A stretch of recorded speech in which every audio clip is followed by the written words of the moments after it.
Rentasan berita edisi 1367 bersama saya Zawaz Yusof dan antara paparan utama. Menyeru Islam meruntuh siling kaca.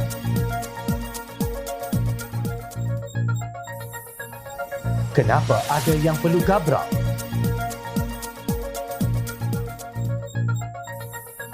Jangan sampai Madani bertukar liberal.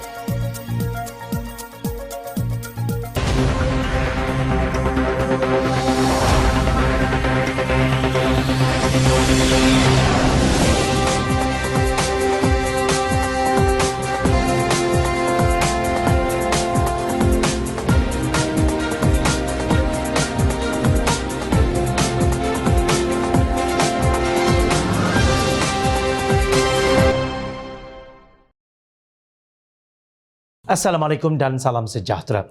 Masyarakat Malaysia Madani adalah kelompok yang memiliki kesedaran bahawa wanita tidak akan dikesampingkan dalam apa jua cara dan wajah.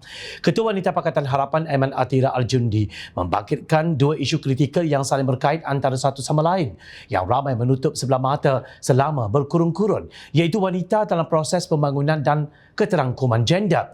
Oleh kerana Madani adalah pelan untuk menjadikan Malaysia berkemajuan secara menyeluruh, kami ingin menghujahkan bahawa setiap pengenalan program pembangunan yang akan dan sedang direka bentuk haruslah meningkatkan letak duduknya wanita dalam sedar dengan iltizam keterangkuman gender.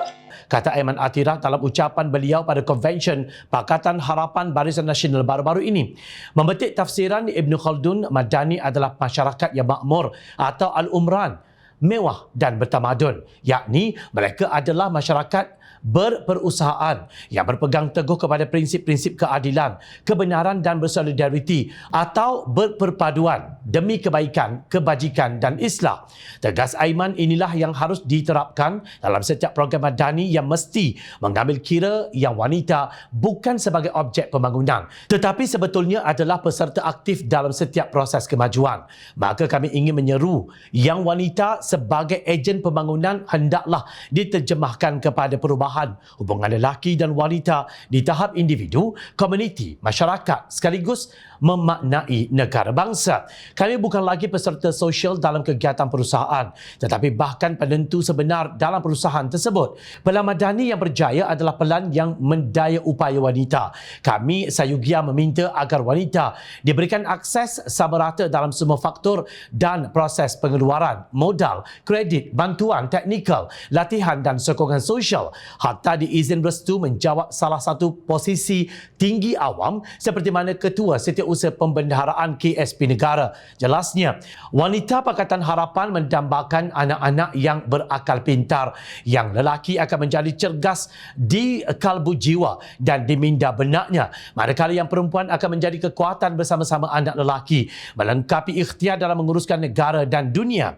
Wanita Harapan mengingatkan semua pihak bahawa perhubungan pembangunan dan objektif kesaksamaan dan keterangkuman gender itu tidak selalunya berlaku secara sekaligus atau autonomous. Justru kerana itu mereka menggesa bahawa ia selayaknya dibangunkan menjadi sebuah dasar keterangkuman. Meskipun kami telah mempunyai dasar wanita negara dengan harapan kesaksamaan gender menjadi matlamat dan proses dalam proses pembangunan sosial, tetapi masih banyak lagi yang perlu dilakukan untuk mendobrak sistem dengan kuasa kejantanan atau male power ini.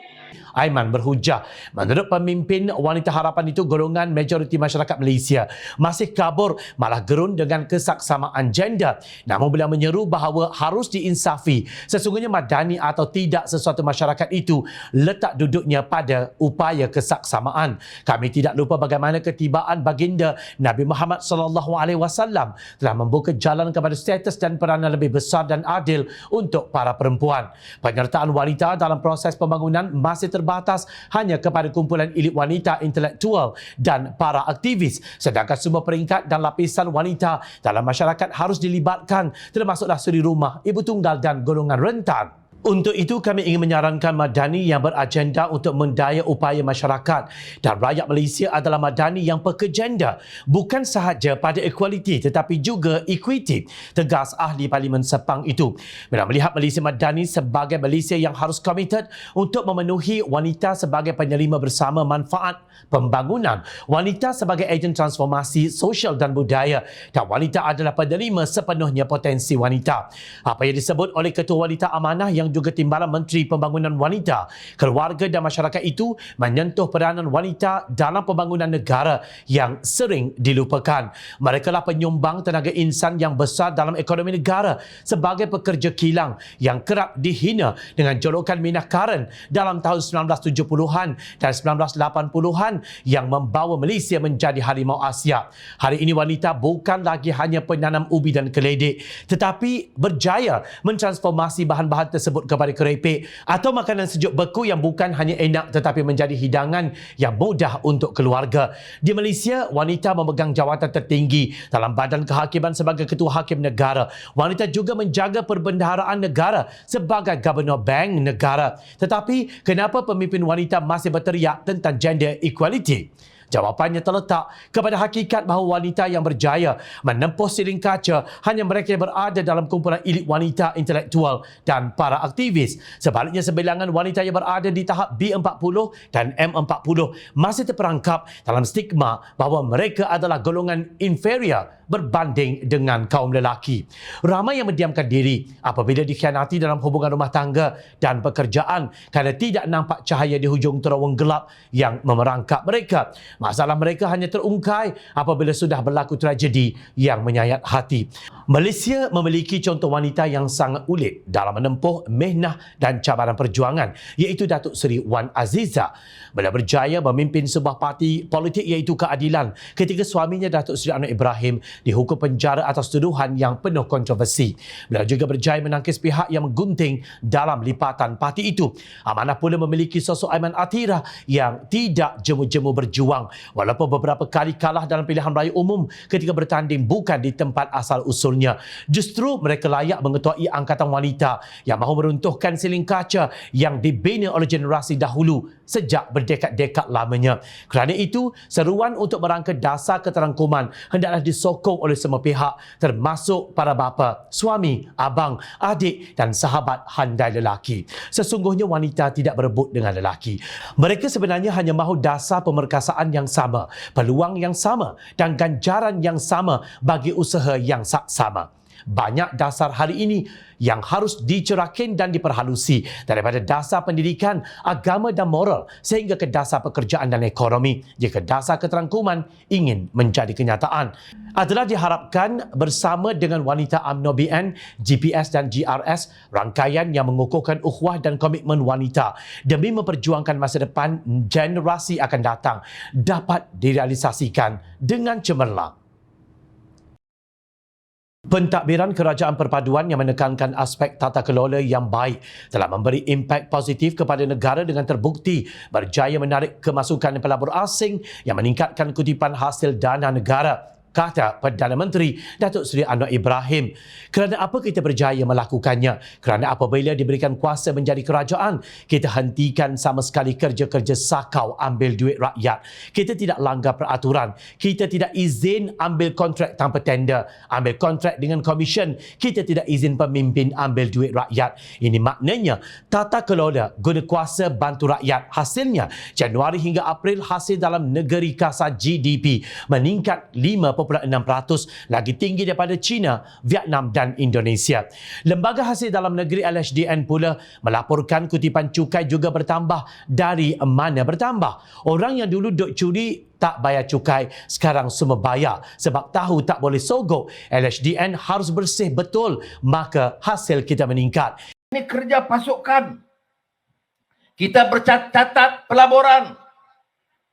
Amazon, puluh bilion. Geely, minggu sudah datang masa kita lancar Proton. 10 bilion di Tanjung Malim. Saya pergi ke negara China, 170 bilion ringgit. Datang untuk bagi pelaburan dan juga pekerjaan kepada rakyat kita. Sebab apa? Dia percaya kita tak sakau, kita tak curi, kita tak ambil komisen dan kita tahu kerja untuk menjaga kepentingan rakyat. Katanya, dan berkata demikian dalam ucapannya ketika menghadiri Majlis Rumah Terbuka Aidilfitri Malaysia Madani di Gombak kemarin yang turut dihadiri Timbalan Perdana Menteri Datuk Seri Dr. Ahmad Zahid Hamidi dan Menteri Besar Selangor Datuk Seri Amiruddin Syari. Anwar yang juga Menteri Keuangan berkata tempoh pentadbiran Kerajaan Perpaduan yang memasuki usia 6 bulan ketika ini juga telah menyaksikan bantuan paling tinggi dalam sejarah diberikan kerajaan kepada golongan miskin serta para nelayan dan pekebun kecil. Beliau pada masa sama berkata Kerajaan Perpaduan akan terus bekerja keras membangunkan negara seterusnya mengangkat martabat Malaysia sebagai negara gagah di rantau Asia. Kita teruskan kerja kuat, pastikan ada perubahan.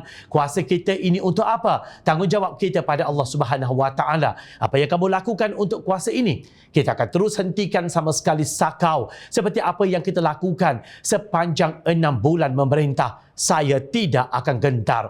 Kita akan bersihkan negara. SPRM akan siasat. Siapa akan dakwa itu pula serah kepada Jabatan Peguam Negara. Siapa yang menghukum pula, itu kita serahkan kepada kerja hakim, katanya.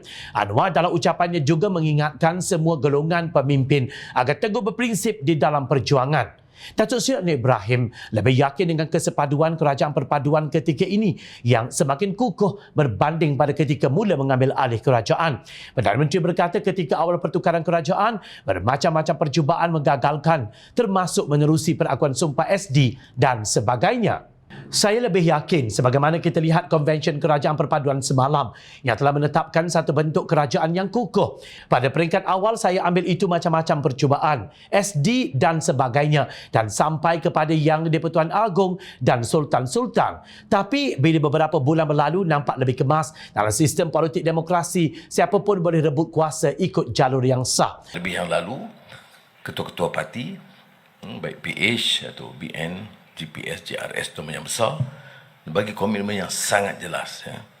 Dan semalam, bila kita adakan perhimpunan, itu dengan pengukuhan itu jelas bahawa sekurang-kurangnya untuk bertahun-tahun akan datang ini tidak ada lagi layanan terhadap segala barang percobaan untuk sabotaj kerajaan yang ada. Katanya pada perhimpunan bulanan Jabatan Perdana Menteri JPM semalam.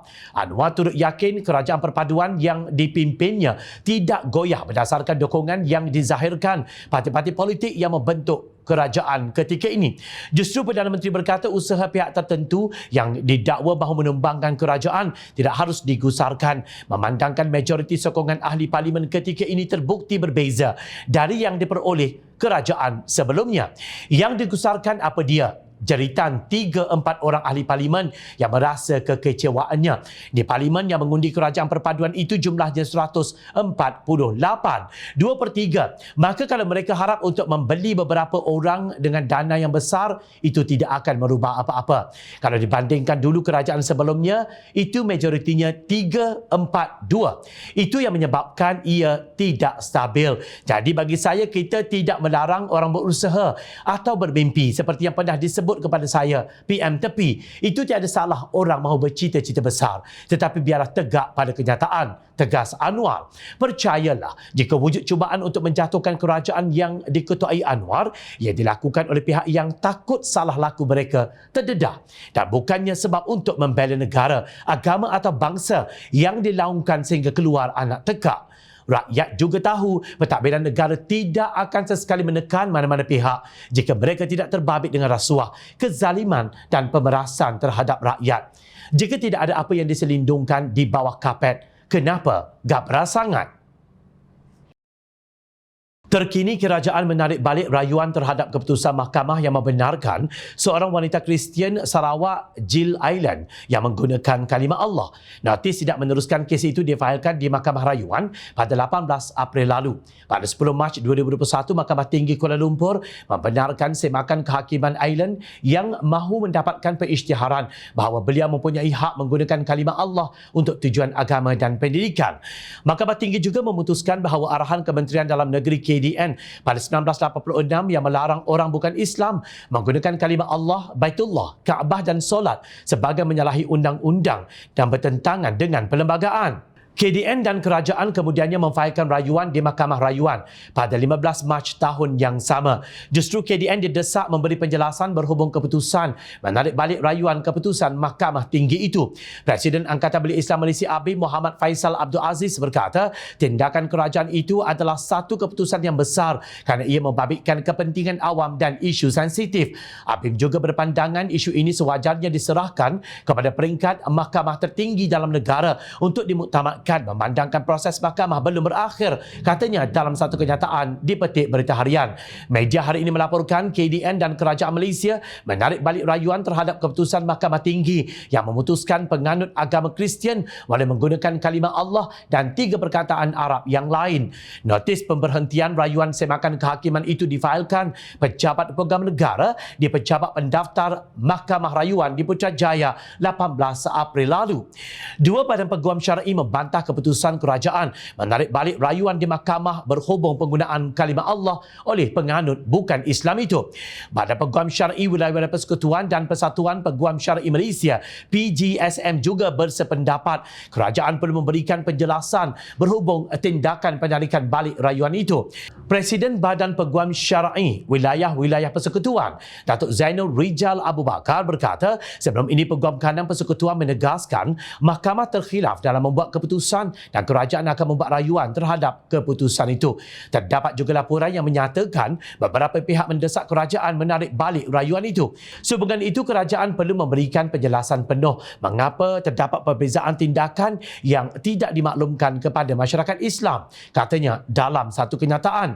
Dan berkata kerajaan juga perlu menjelaskan sama ada Majlis Agama Islam Negeri Selangor, Wilayah Persekutuan dan Kedah yang diberikan hak oleh mahkamah menjadi amicus curiae atau sahabat mahkamah dalam kes itu dirujuk sebelum keputusan dibuat. Di Selangor umpamanya terdapat undang-undang negeri yang menghalang penggunaan kalimah tertentu termasuk kalimah Allah yang diluluskan oleh Dewan Negeri Selangor dan diberkenan oleh Sultan Selangor. Sebagai Ketua Agama Negeri yang termaktub dalam perkara 3 Perlembagaan Persekutuan dan kuasa budi bicara sebagai Ketua Agama Negeri dalam jadual ke-8 Perlembagaan Persekutuan, penarikan balik secara unilateral ini menjejaskan kuasa Sultan Selangor khususnya. Katanya, tambah beliau pihaknya sangat kesal dan terkilan dengan tindakan itu kerana ia juga tidak selari dengan hasrat penghakiman kes kalimah Allah terdahulu, iaitu dalam kes Titutor Roman Catholic Archbishop of Kuala Lumpur. Banyak pihak kelihatannya turut terkilan dengan tindakan itu dan menuntut kerajaan memberikan penjelasan penuh kerana ia secara langsung akan menjejaskan maslahah dan kepentingan seluruh umat Islam di negara ini. Rakyat jelata berharap kerajaan dapat meneliti semula perkara itu serta meneruskan rayuan ke Mahkamah Tertinggi Negara dengan mempertimbangkan pelbagai sudut dan aspek. Kerajaan Madani perlu berpegang teguh kepada 6 tonggak dasar membangun Malaysia Madani yang diperkenalkan kerajaan, iaitu kemampanan, kesejahteraan, daya cipta, nilai hormat, keyakinan serta ihsan. Tindakan menarik balik rayuan itu boleh menggugat tonggak dasar kemampanan, kesejahteraan dan hormat kerana ia boleh menjejaskan kesejahteraan dan keseimbangan masyarakat berbilang kaum dan agama dalam negara ini. Sebarang tindakan oleh kerajaan perlu mengambil kira undang-undang negeri, khususnya yang menghalang penggunaan kalimah tertentu, termasuk kalimah Allah yang sudah diluluskan Dewan Undangan Negeri dan diperkenankan oleh Sultan.